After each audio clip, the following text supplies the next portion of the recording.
Nice of you to drop in.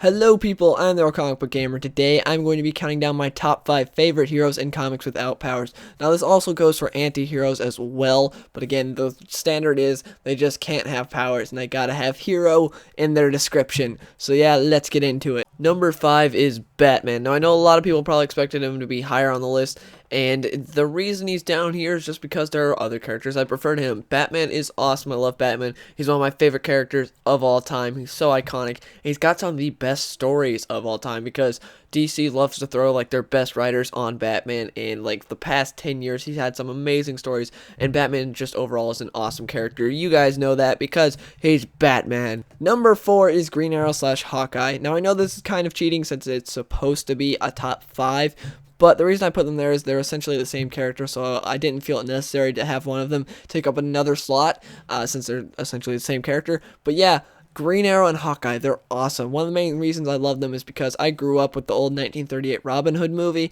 and I loved it. Errol Flynn was amazing as Robin Hood, and seeing Robin Hood basically in comic book form being up to date with new stories is awesome. That's basically what these two are, and they're both really cool, snarky archers that have evolved over the years. Like, Green Arrow at first was a Batman ripoff that acted like Robin Hood, and now he's evolved into his own character, and he's really cool, had some awesome stories. Same with Hawkeye. Hawkeye hasn't had the same treatment as Green Arrow, though, because he's been more associated with Avengers books and hasn't always had his own solo series. But like the Marvel Now series for Hawkeye that's currently going on, that was going on right before this one, was amazing. They both had awesome stories, and I love both of these characters. Number 3 is Dick Grayson. Now you want to talk about a character that has evolved over the years? That's Dick Grayson. He started out as Robin, the world's first kid sidekick, and a very iconic character. Then he grew up to be Nightwing, leading the Titans, and then he even became Batman when Batman went away for a bit, and he even started my favorite Batman storyline, which was Batman the Black Mirror. It's so awesome, and Dick Grayson is such a cool character. He's very down to earth. He's one of those guys that eats cereal for breakfast, lunch, and dinner. He's a very cool character, and he's always been trying to like find his own identity, and when he finally does, because he's trying to separate himself from Batman, when he finally does, it's really cool because it's like, okay, Nightwing is now not really with Batman. He's not associated with Batman anymore, and that's just cool. I love seeing the character arc of Dick Grayson from beginning to end. Well, still not ending, but you know what I mean. And he's just a really cool character. Number 2 is the fastest gun in the Old West, and that is Jonah Hex. Now Jonah Hex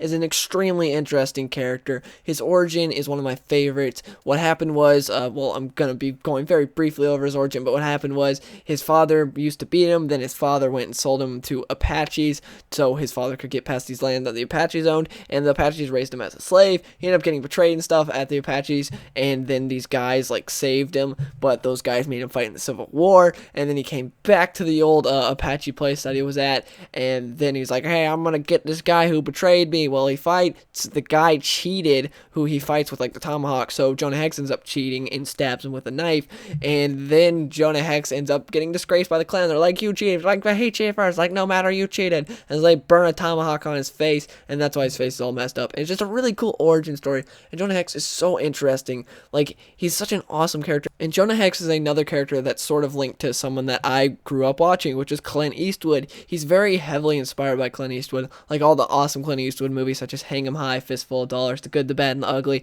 That's sort of who Jonah Hex is, like all those characters. He's awesome, and I grew up watching Clint Eastwood in those movies. I love them, and now seeing more expansive stories about that, about like pretty much Clint Eastwood, is awesome. I always love Clint Eastwood, and Jonah Hex is just an awesome character. My favorite Old West character ever. He's so cool, and like what's really interesting about him is Jimmy Palmiotti and Justin Gray, who are two writers that wrote Jonah Hex for years, were able to make these really interesting short stories with him. And by short stories, I mean single issue, self-contained stories. So one issue, something would happen, and then the next issue, it would have nothing to do with that. It's just a day in the life of Jonah Hex. It's sort of like the old Silver Age comics, how some issues would be like, hey, this just happened. It has nothing to do with the next, but it did happen. And that's how a lot of the Jonah Hex stories were told, and they're really good. I don't know how they did it, because they all had a beginning, middle, and end, and felt very satisfying. It was just so cool seeing Jonah Hex go around, kill some people, figure things out, get betrayed,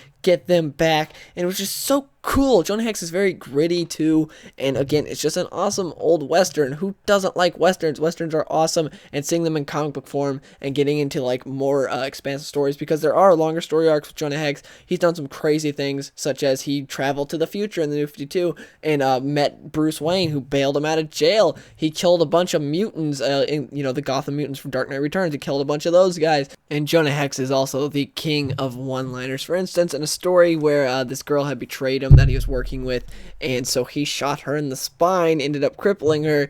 She says, "Someday, Hex, I'll kill you," and he says, "You're gonna have a hell of a time trying to stab me in the back from down there, but I'll keep an eye out for you."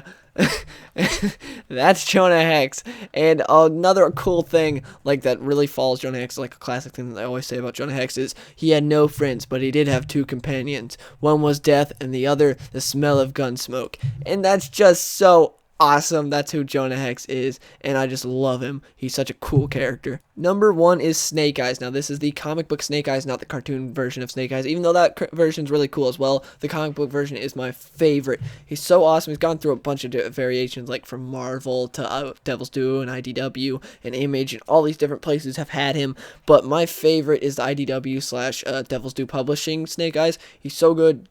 Chuck Dixon, legendary Batman writer, did a lot of stuff for Snake Eyes, wrote his own solo series, and he did so good with him. You may think, hey, Snake Eyes, a guy who can't talk, how's that an interesting story? How's it even coherent?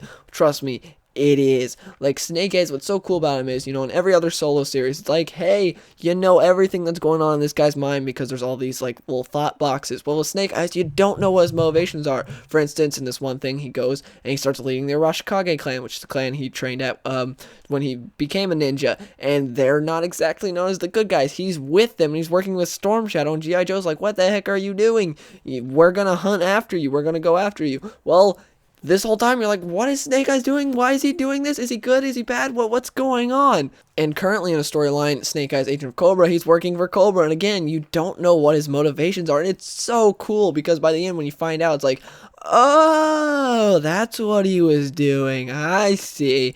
And Snake Eyes, like, seeing him go around and fight is awesome. He also is one of the coolest villains ever, in my opinion. And Storm Shadow's an awesome, menacing villain. And what's really cool about the two of them is the fact they're both forces of nature, and the one can only be stopped by the other. And I think that's just really cool, and it's an awesome dynamic. And just like when Storm Shadow talks to Snake Eyes, it's so cool when the two of them fight. And they're gonna fight soon in the final issue of Snake Eyes, Agent of Cobra, which I can't wait for. It's gonna be awesome. But anyways, Snake Eyes is an amazing character. He has these awesome fights, and he's just so cool. Snake Eyes is King Ninja. He's the best, and he is my favorite hero without powers. So yeah, please let me know in the comments below, what are your guys' top 5 favorite heroes without powers? And if you enjoyed this video, please give it a like. Sorry for the wait, I've been working hella hard. Time spent with friends is now time spent writing bars. So I lock myself away until I'm sad and just like yay, I'm shutting off, and so I'm dancing.